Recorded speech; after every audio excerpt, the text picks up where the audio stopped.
반갑습니다. 오늘 말씀 누가복음 12장 13절부터 21절까지 말씀입니다. 한 부자 비유라는 제목으로 함께 은혜 되시기 바랍니다. 한 어리석은 사람이 오늘 무리 중에서 나와서 질문합니다. 이 어리석다는 말은 생각이 없다는 뜻으로 번역이 됩니다. 13절에 선생님이여 내 형에게 명령해가지고 재산을 좀 저와 나누게 해주십시오 라고 합니다. 아마 이 형은 예수님을 따라다니는 제자 중에 한 명이었던지 아니면 예수님 말씀을 청종하는 사람 중에 한 명이었던 것 같아요. 그러니까 이런 얘기했고요. 사실 그때 당시 율법은 장자에게 모든 잔의 2배를 주게 되어 있었습니다. 2배. 지금 법은 어떻죠? 모두 다 똑같게 되어 있습니다. 모두 다 n분의 1로 나누는데 이제 남편이나 아내가 있을 경우는 1.5배를 줍니다. 거기 세상 지금 요즘 법이에요. 민법이에요. 민법 760조 이하의 그런 부분들이 나옵니다. 그런데 주께서 오늘 약속하신 말씀은 단호합니다. 그 단호함을 통해서 우리가 신앙이 어떻게 해야 되는지를 같이 상고해 보실 수 있기 바랍니다. 물건에 대한 잘못된 오해는 오용하게 됩니다. 잘못 사용하게 돼요. 톱은 나무를 자를 때 사용하는 게 좋지요. 근데 그것을 풀을 베는 데 사용하는 건 적절하지 못합니다. 제가 해봐서 합니다. 그런데 적절하지 못해요. 물건도 잘못하여 하면 잘못된 결과가 도출되기 마련입니다. 예수님께 도움을 구한 이 사람은 예수님에 대해서 오해를 하고 있었어요. 예수님을 유산 분배와 관련이 있을 때 분쟁 해결자 역할을 할 수 있는 랍비 정도로 이해합니다. 랍비란 말이 뭐냐면 선생님이라는 단어입니다. 그래서 선생님이라고 부른 건 사실 맞죠. 근데 이 사람 예수님을 선생님 정도가 아니라 구원자다, 메시아라 인정했으면 구원을 주옵소서라고 했을 가능성이 높죠. 그래서 당시 랍비는 이런 일을 했어요. 재산 분배가 먼저 와가지고 또 다른 여러 사람하고 또 실갱이 붙어서 이 사람 돈 빌리는 안 갚더라 하면서 실갱이하고 먹살 잡고 그럼 가보자 랍비한테 가보자 이러면서 옵니다. 랍비한테 오면 무슨 일 때문에 오셨어? 그러면 랍비요 우리가 어리석으니 가르침을 베풀어 주옵소서. 뭡니까? 이 사람이 저한테 지난달에 70원을 빌려가는데 50원 빌려갔다고 뻥을 칩니다. 그래서 20원 안 갚아요. 어떡하죠? 증거물이 있나요? 누가 본 사람 증인이 있나요? 없습니다. 당신도 잘못이 있네. 증인도 없고 말이야. 글씨로 남겨놓은 것도 아니고 문수화 시킨 것도 아니고 잘못이 있으니 저 같으면 이제 70원이 있잖아요. 60원 빌려간 거 하고 당신 빨리 10원만 더 갚어. 이렇게 식으로 판단을 내릴 수 있다는 거죠. 누가요? 랍비가, 당시 랍비가. 선생님은 이렇게 한다는 거예요. 율법에 정통한 사람을 랍비라고 합니다. 근데 예수님이 누구신가에 대한 오해나 잘못된 이해는 결국 구원을 베풀 자를 바로 앞에 두고도 구원 문제가 아니라 육적인 배부름의 문제로 알아보지 못하는 한계에 이 사람은 지금 직면해 있어요. 그래서 어리석은 사람이라고 볼 수 있는 거죠. 그래서 그는 소중한 기회를 버리게 되는 것이에요. 안타까워요. 어리석어 보입니다. 사람에게 좋은 기회가 많이 찾아오면 좋겠지만요. 많이 찾아오지 않아요. 사람들에게. 저와 여러분에게도 어떤 좋은 기회들 연세가 많으신 분이 많이 스쳐갔을 겁니다. 놓친 안타까운 경험들이 있었을 거예요.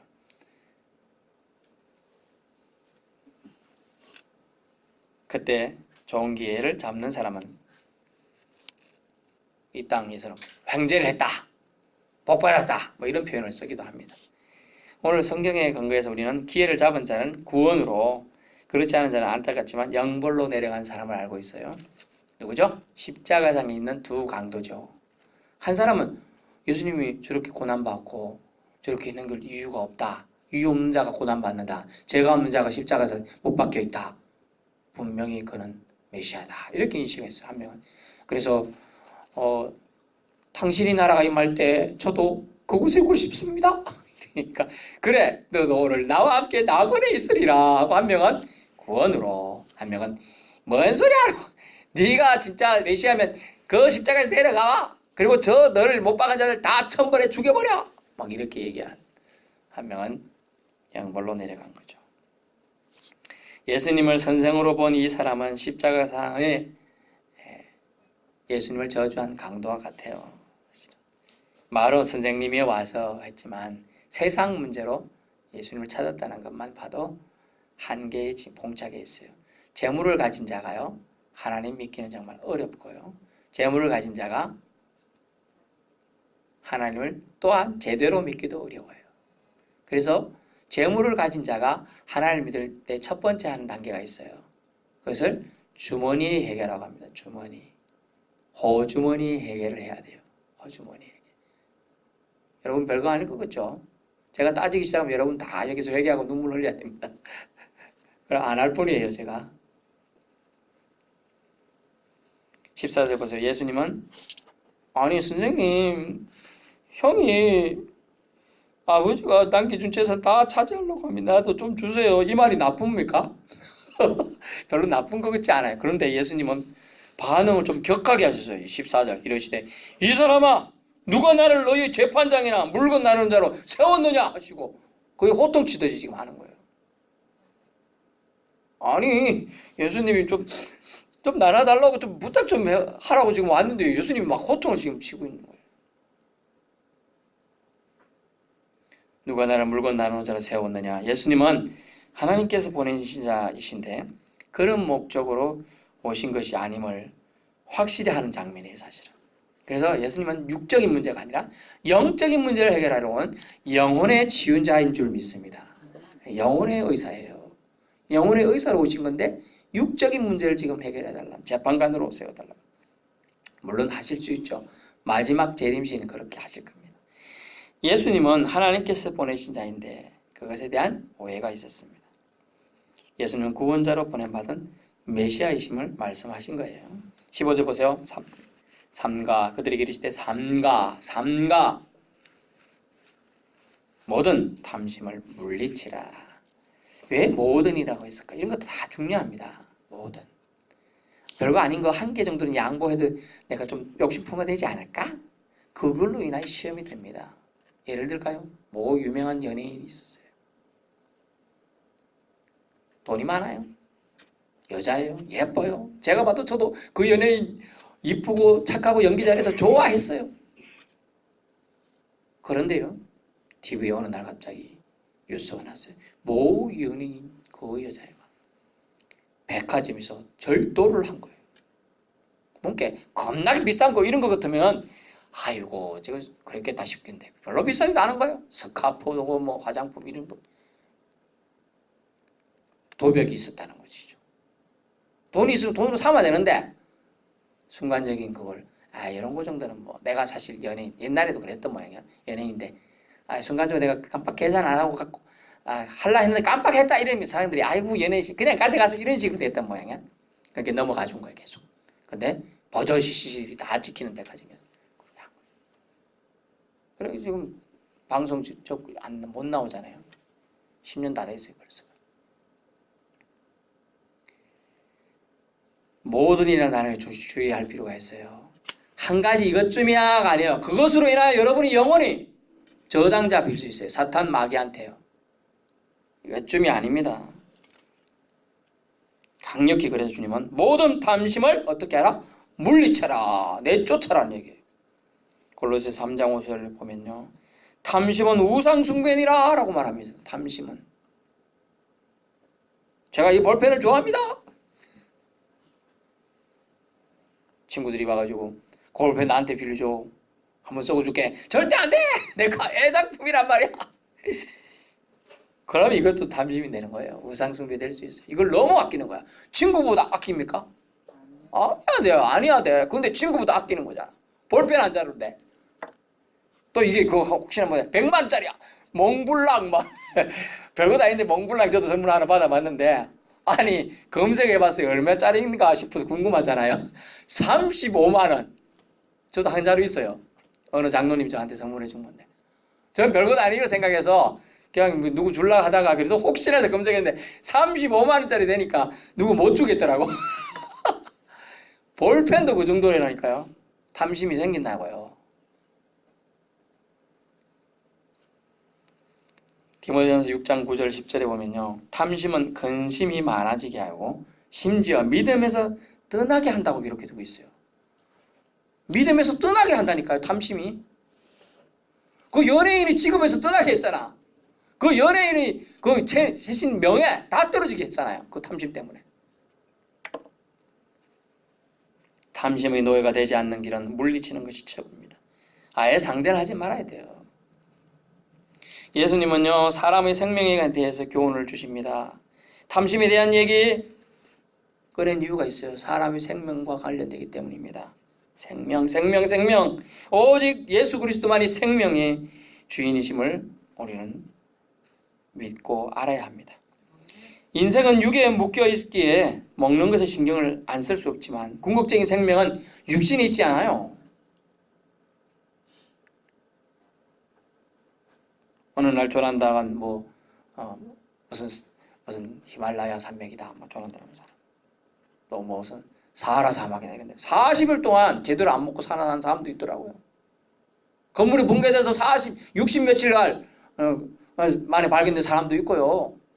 지하경도 저 칠레인가 어딘가는 탄광 강물들이 엄청나게 오랜 생활을 갇혀 있었잖아요.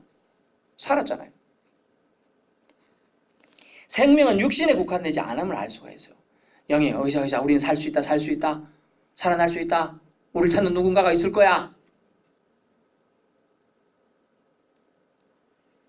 그것은요, 육신은 피폐가 죽어갑니다. 하지만 영이 살아있으면 안 죽습니다.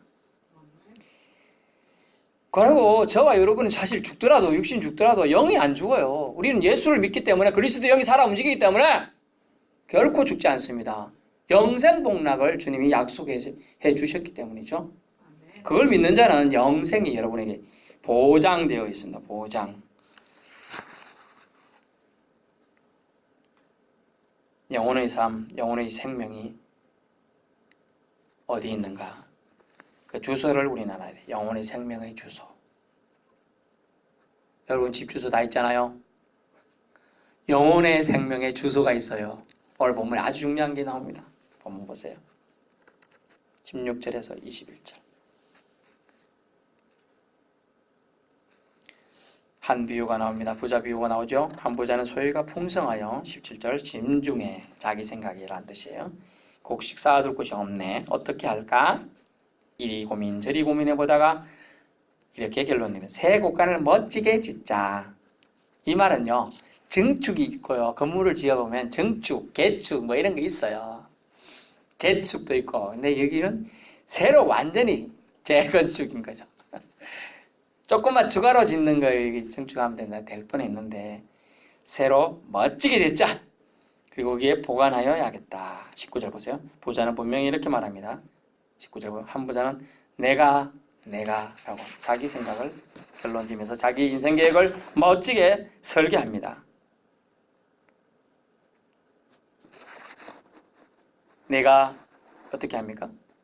잘 보세요. 내 육신에게 이르되 육신아 열에 쓸 물건을 많이 쌓아두었으니 평안히 씻고 모시고 마시고 즐거워하자. 이랬으면 똑똑했을 것 같아요. 안 그래요? 근데 19절 보세요. 내가 내 육신에게 이르되 안 쓰나 성경 보세요. 지금 보셔야 돼. 안 보면 이해 안 돼요. 제가 내 육신에게 이르되 아니고 내 영혼에게 이르되. 분명히 이 사람은 영혼이 존재하는 거 알아. 그런데 영혼에게 하는 말이 여러 해 쓸 물건을 많이 쌓아두시니 영혼하고 육신이 뭔 상관이 있어? 이 땅에 있을 때는 상관이 있을지 몰라 상관이 없는 거예요. 이렇게 말해놔요. 평안이시고 영혼한테 말하고 있어요. 지금 영혼한테. 육신한테 말했으면 아 그렇지 육신의 영역은 이렇게 이해하고 있구나. 근데 영혼을 이렇게 이해하고 있어요. 아주 큰 판단 미스와 오해를 하고 있는 거죠. 평안히 쉬고 먹고 마시고 즐거워하자. 학파 중에 한 번 에피쿠로스 학파가 있습니다. 쾌락주의 학파예요. 이 땅의 삶이 최고다. 딴 건 필요 없다. 그런 건데 그런 거와 비슷해요. 육신적인 쾌락은 결국 탐심의 근원들이죠. 20절 보세요. 하나님은 그런데 이렇게 말합니다. 이 사람은 자기 생각에 이렇게 말했어요. 그런데 하나님은 20절 하나님은 이러시되 어리석은 자여. 제가 어리석은 자는 뭐라고요? 생각이 없는 자여. 이렇게 해석한다 그랬어요. 생각이 없는 자여. 오늘 밤에 뭘 찾아요? 네 영혼을 도로 찾는다 그랬잖아요. 도로. 그렇습니다. 오늘 밤에 네 영혼을 도로 찾는다는 건 우리 영혼의 주소가 어디 있다는 겁니까? 하나님께 있다는 거예요. 하나님께 원래 주소가 있기 때문에 도로 찾아갈 수가 있는 거예요. 하나님이 그 생명의 영혼의 주인이라는 얘기예요. 그렇게 자기가 찾아갈지요. 하나님이. 이 사람은 자기가 자기 영혼의 주인인 줄 알았고 자기가 계획대로 다 될 줄 알았어요. 우리도 이런 걸 많이 봅니다. 목회 지역도 그래요. 많은 목회자들이 평생에 소원하는 바가 뭘 줄 알아요? 멋진 교회를 한번 지어보는 목회자들이 많아요. 실제로 그런데 그런 멋지게 건물 잘 해놔도 그분들이 누리지 거의 못하고 대부분이 그분들이 일찍 돌아가시든지 뭔 일이 생겨요. 그러니까 이게 자기가 계획은 그렇지만 그렇지 않다는 걸 하나님은 알고 계셔요. 왜냐하면 그렇게 되면 모세를 생각해 보세요. 모세가 가나안 땅을 쳐다는 보았지만 안 들어갔잖아요. 못 들어갔잖아요. 무엇이 생길 가능성이 높죠? 교만이 생길 가능성이 높아요. 그리고 교회들이 그 문제가 있는 교회들이 개척한 교회, 자기가 멋지게 지어놓은 교회가 문제가 많아요. 왜냐면 나중에 그걸 내놓을 수가 없는 거예요. 자기 모든 게 들어갔거든. 저도 개척 몇 년 해봤잖아요. 3년 해봤. 제 모든 게 들어갔거든. 근데 다 털어버리고 나가게 만드는 게 하나님이에요.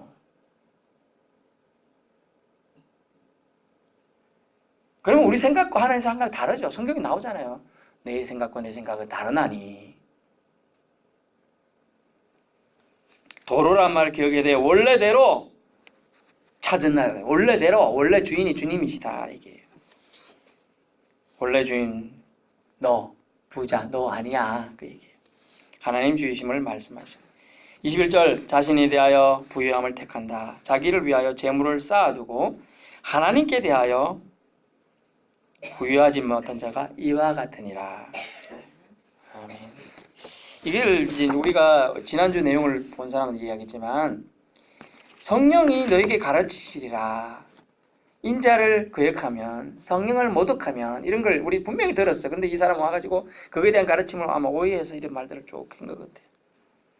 자기를 위하여 재물을 쌓아두고 하나님께 대하여 부유하지 못한 자가 이와 같다. 무슨 말인가요? 자신에 대하여 부유함을 택하는 것, 즉 재물 쌓기가 하나님께 대하여 부유치 못할 수가 있다는 거죠. 하나님께 대하여 부유함은 뭡니까? 기도와 경건과 구제와 섬김과 환난을 견디는 믿음입니다. 그래서 오늘날 성도들이 믿음이 약한 이유가 일제시대 때나 6.25 초반 때나 또 1960년대 어려울 때는 어때요? 환난과 핍박 중에도 성도는 신앙 지켰네. 어렵고 힘들 때는 핍박받을 때는 신앙 강하게 하고 지켰어요. 어렵고 힘들고 교회 가지만 너 교회 가면 다리 몽둥이 부러뜨린다 이러니까 다음 뛰 넘어가서 교회 가서 기도하고 했어요. 지금 편안해. 아무도 타령 안 해. 안 가요. 안 갑니다. 내가 옛날에 그렇게 탈 타오르는 그때 막 천명대는 불이 타오르면서 교회 기타 막 하고 전도하러 가고 버스 안에서도 사람들 보면 전도하고 예수 믿으세요 이랬던 사람이 아무것도 안 해요. 편안하거든요. 지금 경고하는 내용이 그 얘기예요. 편안히 쉬고 먹고 마시면 육신이 편한 거지 영혼이 편할 줄 알고 착각하는 거죠. 그런 세대가 되었습니다. 결국 영혼을 살릴 길은 뭐냐? 그것은 영생의 삶으로 이끌어줄 길은 뭐냐? 땅의 재물은 결국 하늘에는 아무 소용없다는 거예요. 근데 한 가지 희망을 둔 것은 자기를 위하여 재물을 쌓아두고 하나님께 대하여 구해줍니다. 그럼 자기를 위하지 않고 재물을 쌓으면 되겠네요.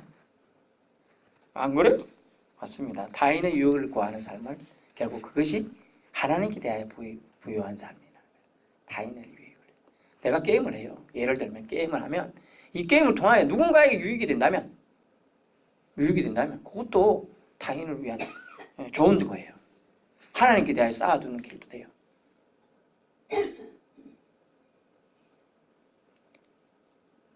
또 내가 어떤 땅을 파고 있어요. 땅 파면서 누군가를 위한 걸 뭘 할 수 있어요? 뭘 할 수 없을까요? 있어요. 이거 파가지고 묻어갖고 이거 누구 주겠다 생각할 수 있죠. 또 파면서 기도할 수 있죠.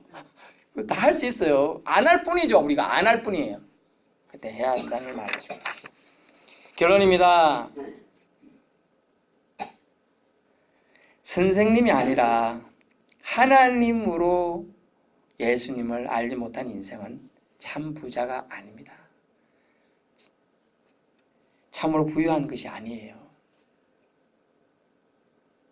우리는 주님을 랍비 정도로 율법을 좀 잘하는 사람으로 그래 이해해서는 안 되겠습니다.